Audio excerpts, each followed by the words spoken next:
भाइयों बहनों नमस्कार। All India anganwadi news channel में आपका स्वागत है। चैनल से जुड़ने के लिए नीचे दिख रहे रेड कलर के सब्सक्राइब बटन पर आपको सबसे पहले क्लिक करना है। फिर साइड में एक नोटिफिकेशन बेल यानी घंटी बन के आएगी, उस पर जब आप दबाएंगे तो 3 घंटी आपको दिखेंगी, जिनमें सबसे ऊपर आल वाली घंटी आप लोगों को दबा लेनी है। आंगनबाड़ी सेविका सहायिका मिनी बहनों, आज सुबह की सच्ची खबरों में आप सभी का स्वागत है। इस वीडियो में कई राज्यों से खबरें लगी हैं, तो प्लीज पूरा वीडियो देख करके ही जाना, लाइक कर देना और जो बहनें और भाई न जुड़े हों वो चैनल को भी अपने सब्सक्राइब कर लेना।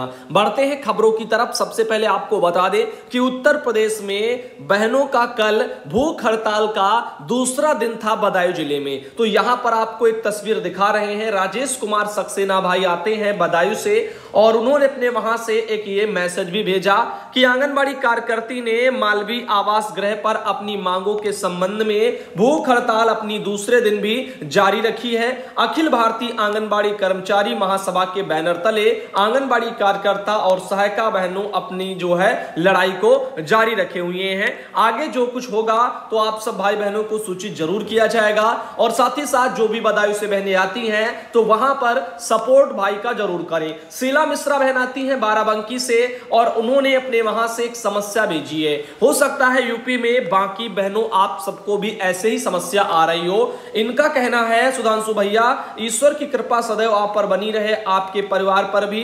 और टेक होम राशन वितरण करने में पोषण ट्रैकर ऐप पर समस्या आ रही है। तो क्या आप सब बहनों को भी पोषण ट्रैकर पर लाभार्थी को राशन जो वितरण के बाद में जो फीड किया जाता है, क्या वो फीड करने में समस्या आपको पोषण ट्रैकर पर आ रही है? सबमिट क्या नहीं हो रहा है? इसमें आधार कार्ड वाला झंझट जो कुछ आ रहा है, अगर किसी के पास जानकारी है तो अवगत कराएं ताकि बाकी बहनों को भी अवगत कराया जाए अगर इस समस्या का किसी के पास हल है। साथ ही साथ बात करते हैं, एक मैसेज और आया है जो बिहार राज्य से है। बिहार की आंगनबाड़ी बहनों की मानदेय की समस्या यूपी की बहनों की तरह ही बनी हुई है। यहां पर अवगत करना चाहेंगे, लिखा है कि मैं पूर्णिया वगैरह के दमदहा वगैरह से हूं और हमारी सैलरी क्यों नहीं लोड हो रही है। 6 मंथ हो गए हैं और डाटा ऑपरेटर हमारी बात नहीं सुनते हैं, हम क्या करें? 5,950 की नौकरी है और वो भी हर मंथ नहीं मिलता है। तो बिहार में भी सेम टू सेम यूपी के जैसी ही समस्याएं हैं। वहां पर भी बहनों की जो है मानदेय भेजने में भी समस्या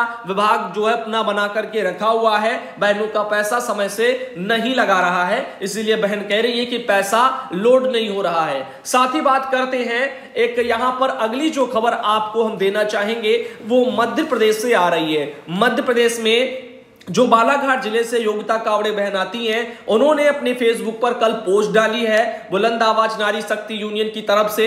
उनका कहना है कि 7 मार्च से 5 सूत्री मांगों को लेकर के 22 जिलों में मध्य प्रदेश में कलमबंद हड़ताल चल रही थी। इसमें कई जिलों के द्वारा भूख हड़ताल भी शुरू की गई थी और आंदोलन वगैरह किया गया था, सबने देखा भी है। वहीं 16 मार्च से बालाघाट जिला भी संगठन को समर्थन अपनी जायज मांगों को लेकर के उन्होंने किया था। सागर जिले के जो कैबिनेट मंत्री हैं भूपेश सिंह जी, उनका कल लेटर भी आपको हम दिखा चुके हैं। उनके द्वारा ही कहा गया है कि प्रतिनिधि मंडल को भोपाल बुला करके आश्वासन उनको दिया है और उनका यह भी कहना है कि माननीय मुख्यमंत्री जी से वो भूपेश जी जो है मिलकर के और उन बहनों आपका जो है वार्ता करवाएंगे। साथ ही साथ उनका यह भी कहना है इस आश्वासन पर प्रदेश स्तर को कुछ समय तक के लिए बालाघाट जिले में कलेक्टर महोदय जी को ज्ञापन देकर के हड़ताल बहनों ने वहां पर स्थगित कर दी है। 2 महीने में अगर मांगे पूरी नहीं होती हैं तो बुलंद आवाज नारी शक्ति यूनियन की बहनें फिर से जो है धरना करने के लिए बाध्य हो जाएंगी। तो अभी 2 महीने के लिए बहनों ने वहां पर कहा है कि धरना स्थगित है। साथ ही ये कुछ तस्वीरें हैं जो अपने वहां से बहनों ने जो है ज्ञापन सौंपते हुए यहां पर ऑल इंडिया को भेजी हैं, जैसा कि आप यहां पे देख पा रहे हैं। तो बहनों, आप सबकी मेहनत रंग लाए। चाहता हूं कि मध्य प्रदेश में शिवराज सिंह चौहान जी आने वाले वक्त में आप सबको जल्दी से जल्दी बुलाएं और आपकी समस्याओं पर जो है विचार के साथ साथ उनको पूरा भी करवाएं, क्योंकि आश्वासन और विचार ये 2 ऐसी चीजें हैं जो जिनसे कुछ पेट नहीं भरता है, ना ही समस्याओं का समाधान होता है। हाँ, अगर इन पर जो है इनको गंभीरता से लिया जाए और इनको करके भी गवर्नमेंट दिखाए, जो भी आश्वासन दे, तो बहनों को दोबारा धरने पर नहीं आना पड़ेगा। वही बात करते हैं, अगली जो एक खबर निकल के आ रही है राजस्थान से आ रही है। सर, मैं राजस्थान राज्य के जोधपुर जिले से हूं।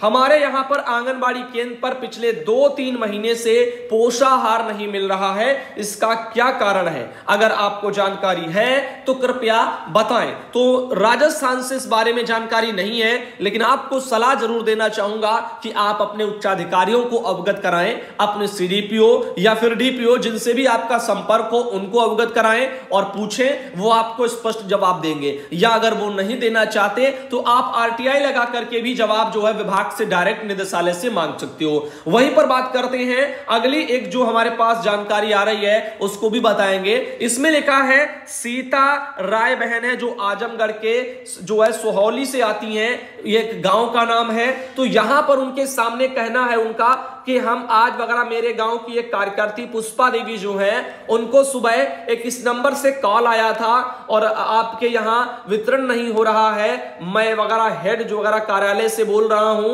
और कोई जो है यहां पर गर्भवतियों के कुछ के जो है उन्होंने नाम भी बताए और एक गर्भवती का आधार और पासबुक वगैरह मांगा।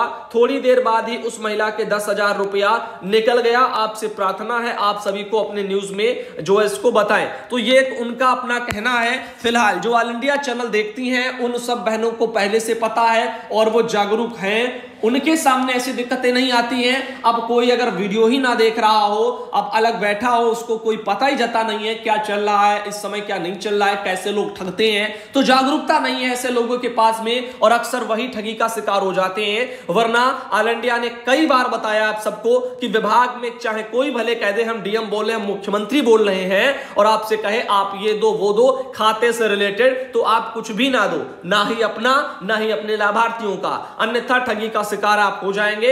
लेकिन यहां पर काफी लोग जिन तक आवाज नहीं पहुंचती उनके कानों तक, वही ठगी का शिकार होते हैं। वहीं भाइयों बहनों, अगली खबर पर बढ़ने से पहले आप सबको एक बात बीच में ही अवगत कराना चाहूंगा।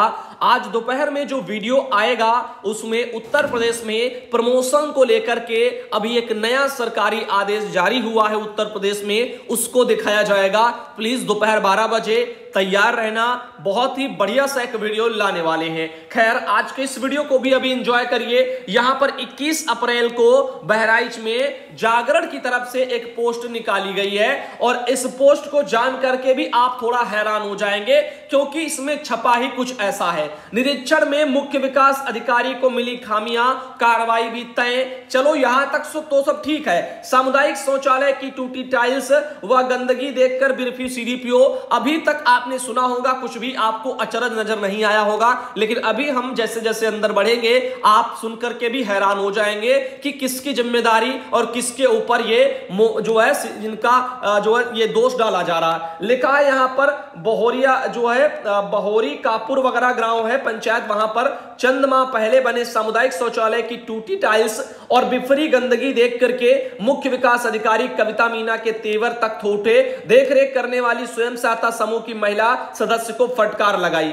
अब एक बात बताओ, क्या जो है यहां पर शौचालय जो बने हैं सामुदायिक वाले, क्या उनमें स्वयं सहायता समूह की महिला बहनों को सफाई करने की जिम्मेदारी होती है? तो आप इसके बारे में अगर किसी को जानकारी है तो अवगत कराएं। तो समझ में नहीं आया, महिला स्वयं सहायता समूह की बहन जो है उनको फटकार क्यों लगाई गई इस काम के लिए? वहीं यहां पर अखबार में ऐसे ऐसे छपा है और तुरंत साफ सफाई में सुधार लाने को उनको कहा। उन्होंने टूटी टाइल्स को रिपेयर करवाने की हिदायत अपने वहां खंड विकास अधिकारी को दी। चलो ये तो ठीक है, लेकिन स्वयं सहायता समूह की महिला को आखिर इस काम के लिए क्यों फटकार लगाई गई? उपायुक्त मनरेगा जो यहां पर केडी गोस्वामी के साथ विकास खंड शिवपुर के विकास कार्यों का निरीक्षण करने निकली तो सीडीपीओ ने स्वयं सेवी महिला को गोद में बच्चा देखकर उसका नामांकन आंगनबाड़ी केंद्र में करवाने को कहा। चलो ठीक है, अब सब कोई अधिकारी यही चाहता है कि प्राथमिक विद्यालय जो भी सरकारी वरकारी है या आंगनबाड़ी है उनमें सबके बच्चे पढ़ने के लिए जाए। संख्या बढ़ाने पर इन दिनों काफी तेजी से जोर दिया जा रहा, लेकिन वहीं जो अधिकारी और कर्मचारी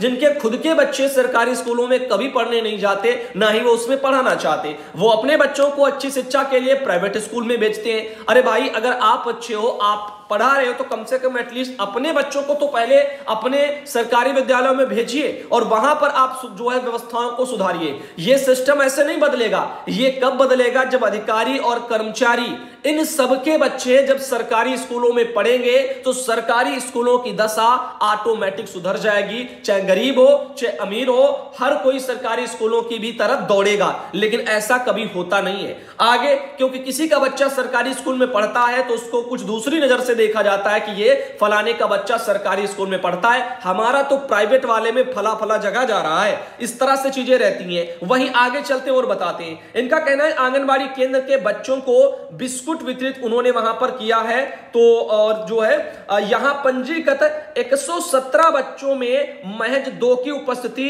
होने और खिलौना दरी चटाई तथा सफाई न होने पर केंद्र के कभी कभार खुलने की शिकायत पर आंगनबाड़ी कार्यकर्ता पर कार्रवाई करने के निर्देश दे दिए हैं बाल विकास परियोजना फूलपुर वगैरह गौतम जी को। तो ठीक है, लेकिन अब एक बात आप बताओ, इन्होंने यहां पे लिखा है कि पंजीकृत 117 बच्चों में महज 2 की उपस्थिति होने पर खिलौने दरी चटाई ये सब ना होने पर ये सब हुआ। अब वहीं पर आप यहां पे देख सकते हो, ये एक यहां पर आपको जो है केंद्र दिखाई दे रहा होगा शिवपुर के, यहीं पर जो है बहोरिया कापुर वगैरह आंगनबाड़ी केंद्र पर बच्चों के पठन पाठन की जानकारी लेती सीडीपीओ कविता मीना। अब यहां पर आप देखिएगा, क्या आपको 2 बच्चे दिखाई दे रहे? 1 हो गया, 2 हो गया, 3 हो गया, 4 हो गए, 5 हो गए, 6 हो गए और 7 तो यहीं पर हमको बच्चे ऐसे ही दिख रहे हैं। अब वहीं पर अखबार में जागरण ने क्या लिखा कि महज 117 में महज 2 बच्चों की उपस्थिति हुई जिससे वो नाराज हो गई। फोटो में साफ दिख रहा है 7 बच्चे, यहां पर लिख रहे हैं कि केवल 2 बच्चों की उपस्थिति हुई। तो भैया कितना गलत छापोगे और कितना आंगनबाड़ी कार्यकर्ती बहनों को बदनाम किया जाएगा, ये आप लोग सोचिए और कमेंट करके इसके बारे में थोड़ा जानकारी दीजिए। आंगनबाड़ी वगैरह कार्यकर्ती नीलम देवी का होगा निलंबन, ऐसे करके चीजें छपी हैं। यहां पर कोई इनकी सिंपैथी के लिए मैं नहीं कह रहा। अब 117 अगर पंजीकृत हैं तो उनमें से यहां पर अगर स्कूल आने वाले, क्योंकि स्कूल तो वही आएंगे ना जो 3 से 6 के होंगे। अब 3 से 6 के कितने बच्चे हैं, हो सकता है जागरण ने इस पर भी ध्यान ना दिया हो। 7 माह से 3 वर्ष वाले जो बच्चे हैं उनको भी उन्होंने गिन करके इसमें शामिल करके यहां पर ऐसे छापा हो। और वैसे भी 7 बच्चे यहां पर फोटो में दिख रहे, हो सकता है और भी साइड में बैठे हो, तो अब उनके अलावा छाप रहे हैं केवल 2 ही बच्चे केंद्र पर दिखे। तो इस तरह से समझ में नहीं आता कि यहां पर किस लेवल पर पत्रकारिता जा रही है। इधर बात करते हैं, रेखा बहन आती है कन्नौज से और उन्होंने अपने वहां से एक ये जानकारी भेजी है,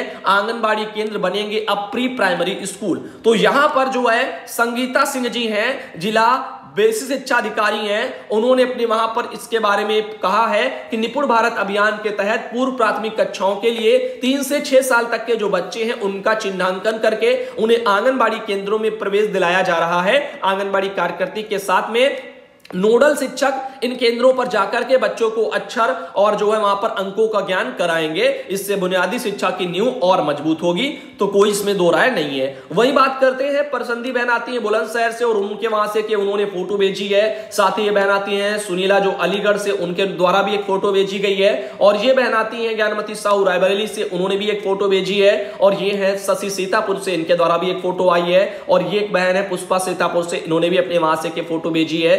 एक बहन है आशा अयोध्या से, वहां से भी एक फोटो आई है। और लास्ट में एक ये बहन है ज्योत्सना गुप्ता जो औरैया से, उन्होंने भी अपने वहां से फोटो भेजी है। तो आज सुबह का वीडियो बहुत ज्यादा लंबा नहीं करेंगे, लेकिन अगले वीडियो में जल्दी आपको मिलेंगे, तो आप सब तैयार रहना। और हाँ, सुनीता बहन ने कहा था कि वीडियो जो है सुबह का वो थोड़ा जल्दी अगर और आ जाए तो अच्छा रहेगा, क्योंकि 7 बजे वीडियो आता है और 7:30 के समथिंग ऐसे कुछ स्कूल का फिर टाइम हो जाता है, तो ज्यादातर बहनें सुबह का वीडियो जल्दी देख नहीं पाती हैं। अगर वही वीडियो सुबह थोड़ा जल्दी आ जाए तो शायद बहनें अपना जाने से पहले और काम करने के साथ साथ ही वो वीडियो देख सकती हैं। जैसे मान लीजिए सब्जी बना रही हैं, कुछ भी रोटी आटा गूंथ रही, कुछ भी कर रही हैं, अपना काम भी कर रही हैं, वीडियो भी चला के रख दिया और सुन रही हैं आराम से, तो ये केसेस में जो है आराम रहेगी। वहीं पर जो है, तो आप सब क्या सोचते हैं सुबह के वीडियो को लेकर के, क्या उसका टाइम थोड़ा पहले कर दिया जाए, यानी जल्दी निकाल दिया जाए, जैसे कि मान लीजिए 6 बजे या मान लीजिए कि 5 बजे, इस तरह से। तो क्योंकि 4 बजे तो कोई उठेगा नहीं, मुझे लगता है सुबह जो है मौसम इतना अच्छा होता है तो लोग सोते रहते हैं। तो आप लोग इसके बारे में बताइएगा। वैसे 5 बजे